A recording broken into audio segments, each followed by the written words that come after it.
Bonjour, nous sommes le samedi 18 octobre 2008. Le CAC, vous pouvez le constater, a terminé la semaine à 3329 points, 92 ici. Il a donc repris 4,83% par rapport à samedi dernier, mais c'est loin de gommer sa chute, vous pouvez le constater ici. Je vous ai dit d'ailleurs la semaine dernière qu'il y aurait peut-être une amélioration. Effectivement, je ne me suis pas trompé puisque lundi la séance était haussière. Bon, ceci c'est donc une étoile haussière, tout à fait. Mais disons que la hausse n'a pas duré puisque le CAC est reparti à la baisse. Et puis là, il a de fortes chances de continuer d'ailleurs à partir à la baisse. Je vous enverrai pour mes abonnés quelque chose de particulier qui m'a été soufflé en quelque sorte par une demande d'un ami. Je vous expliquerai pourquoi dans le petit mot que je vous mettrai en exclusivité, disons.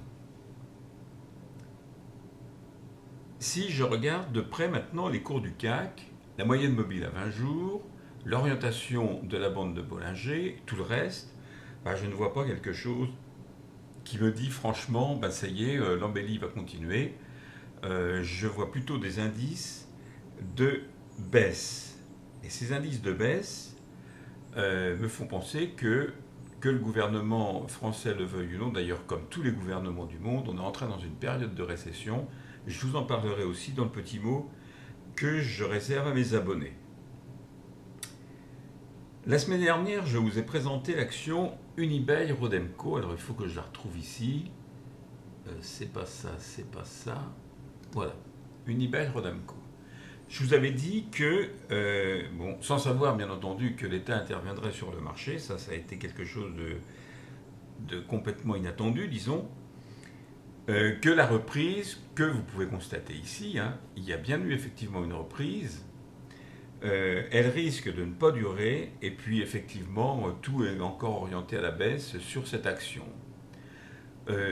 Autre action que je vais vous présenter maintenant, que je ne vous ai encore pas présentée, c'est Vallourec. Vallourec, là c'est encore plus franc, c'est la baisse massive, disons, on va dire. Même avec cette petite reprise qu'on a constatée en début de semaine, c'est tout de même la baisse qui l'emporte et qui va continuer à l'emporter. Il y a de très fortes chances. Maintenant, deux choses qui sont quand même assez notables. Premièrement, c'est les devises. Les devises, vous voyez, regardez le dollar, il est pratiquement au même niveau, c'est-à-dire qu'il est en période de stabilisation, il est à 1,3490 l'once.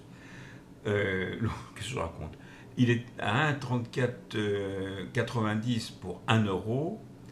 Le 10, c'est-à-dire la semaine dernière, il était à 1,3562 $ pour 1 euro. Donc vous voyez, ça n'a pas beaucoup bougé et ça se constate effectivement ici. Moi, à mon avis, le dollar, il est en période de stabilisation, je dirais plutôt d'attente du résultat des élections américaines.